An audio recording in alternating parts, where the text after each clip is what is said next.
కొనుగోలుదారు declaration చాలు అట. సాదా బైనామాలపై ఆర్డీఓలదే తుది నిర్ణయం. సర్వేతో భూ వివాదాలకు శాశ్వత పరిష్కారం.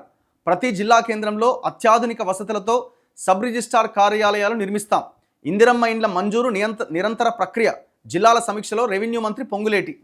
సాదా బైనామాల క్వశ్చన్ ఎవరో అడుగుంటారు, దాని గురించి మాట్లాడండి గంతే.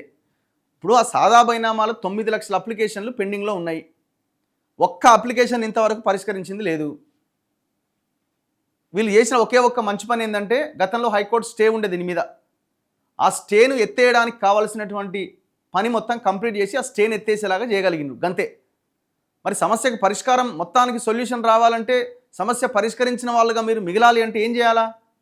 ఆ సాదా బైనామాలకు పట్టాలు ఇవ్వాలి. ఎందుకు ఇస్తలేరు? దానికి రకరకాల కొర్రీలు పెడుతున్నారు. ఎవరైతే మీకు అమ్మిర్రో వాళ్ళ సంతకం తీసుకురావాలి, ఇంకోటి అని. ఇప్పుడు మళ్ళీ అంటున్నారు ఓన్లీ కొనుగోలు చేసిన వాళ్ళు ఎవరైతే ఉన్నారో, అంటే ఎవరి చేతిలో అయితే ఇప్పుడు భూమి ఉన్నదో వాళ్ళు ఒక డిక్లరేషన్ ఇస్తే చాలు, ఇది నాదే భూమి, ఒకవేళ నేను తప్పుడు సమాచారం ఇస్తే నేను ఏ శిక్షకైనా సిద్ధమైనటువంటి ఒక డిక్లరేషన్ ఇస్తే సరిపోతుందని మళ్ళీ ఇప్పుడు చెప్తున్నారు. గతంలో కూడా చెప్పారు, కానీ ఎందుకు ముందుకు పడతలేదు? మరి ఇది కేసీఆర్ హయాం నుంచి వస్తున్నది. ఇప్పుడు మొన్న మీరు మళ్ళీ అప్లికేషన్లు అడిగినప్పుడు మళ్ళీ ఇచ్చిర్రు. 9 లక్షల అప్లికేషన్లు ఉన్నాయి.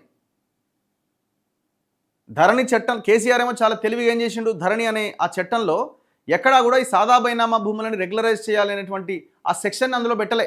చాలా తెలివిగా మళ్ళీ పేరుకు నేను సాదా బైనామాలు రెగ్యులరైజ్ చేస్తా అన్నాడు. ఎవరో కోర్టుకు పోయారు, అసలు ఈ చట్టంలో ఈ క్లాజే లేదు, ఎట్లా రెగ్యులరైజ్ చేస్తారంటే కోర్టు స్టే ఇచ్చింది, కథం. దాని తర్వాత కాంగ్రెస్ అధికారంలోకి వచ్చాక భూభారతిలో సెక్షన్ 6 అనుకుంటా దాన్ని యాడ్ చేసి సాదా బైనామాలను రెగ్యులరైజ్ చేయొచ్చు అని ఆ లైన్ పెట్టిన తర్వాత హైకోర్టు ఆ స్టేని తొలగించింది, ఎత్తేసింది. అప్పుడు లైన్ క్లియర్ అయింది. మరి లైన్ క్లియర్ అయ్యి కూడా దాదాపు 6 నెలలు అయిపోయింది, సంవత్సరం అవుతున్నది. మరి ఇంతవరకు అతిగతి లేదు.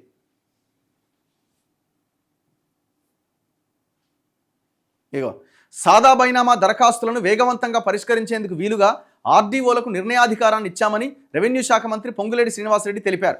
సాదా బైనామా సమస్య పరిష్కారానికి కొనుగోలుదారు ఒక్కరే డిక్లరేషన్ ఇస్తే సరిపోతుంది. సోమవారం రెవెన్యూ ఇందిరమ్మ ఇండ్ల పథకం అమలుపై ఉమ్మడి ఆదిలాబాద్, నిజామాబాద్ జిల్లాల అధికారులతో హౌసింగ్ కార్పొరేషన్ కార్యాలయంలో మంత్రి సమీక్ష నిర్వహించారు. ఈ సందర్భంగా మాట్లాడుతూ భూ సర్వేతోనే భూ వివాదాలకు శాశ్వత పరిష్కారం ఉంటుంది, ఆ దిశగా ప్రభుత్వం చర్యలు చేపట్టింది. ఈ నెల 2వ తేదీ నుంచి 5 మండలాల్లో ప్రయోగాత్మకంగా సర్వే మ్యాప్తో రిజిస్ట్రేషన్ చేస్తున్నాం. రిజిస్ట్రేషన్ పూర్తయిన తర్వాత survey map, Bhudhaar number కేటాయిస్తున్నాం.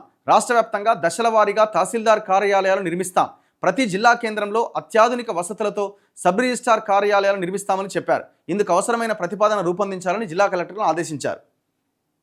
So ఇట్లా నేను ఏదో మాట్లాడినట్టున్నాడు, ఏదో రివ్యూ లాగా పెట్టిండు, ఆడెవరో అడిగి ఉంటారు, దానికి ఆన్సర్ చెప్పిండు. ఎప్పుడు ఇస్తారంటే త్వరలో అంటారు, గంతే. అది ఎప్పుడో మరిగా